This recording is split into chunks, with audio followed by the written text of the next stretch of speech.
The NVIDIA GeForce RTX 3060 custom models have been doing the rounds in retail channels, with some buyers even being able to get their cards a week prior to launch. Now, in the latest exclusive on the RTX 3060 retail availability, Cortex has leaked out some pictures of several custom models along with the final retail price, which is, well, quite a bit more expensive than even the RTX 3060 Ti's MSRP of $399 US. The NVIDIA GeForce RTX 3060 was supposed to launch at $329 US, which is a pretty decent price for a graphics card of its caliber. However, it looks like major retailers are going to throw that MSRP into the trash can and go with their own prices. Do note that both retailers and manufacturers play into the setting of final prices for these cards based on supply and demand. Now let's talk about the prices here.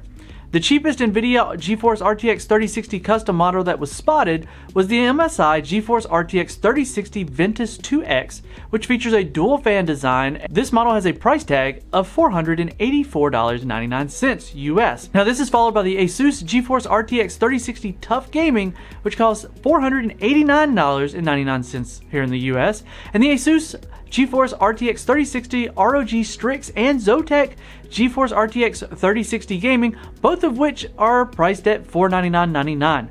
And finally, we have the MSI GeForce 3060 Gaming X Trio, which is the most expensive variant with a price tag of $514.99.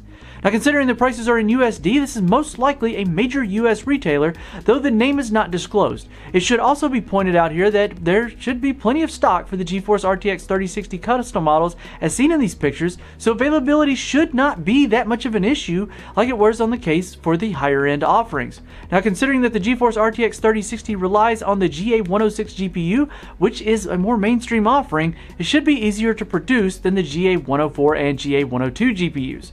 Now, I'm going to reiterate the same thing that I always have, and that I don't advocate spending absurd amounts over an MSRP. You're better off waiting for prices to come down or just holding on to what you have for the time being. But if what you have is a little to nothing, then perhaps maybe consider a streaming service that lets you play your own games for now. Or if you got older hardware, man, just hold on to it and dig into that back catalog. There's even a lot of newer games in the indie scene that will, well, they'll run plenty fine on older hardware. So, you know, there is that.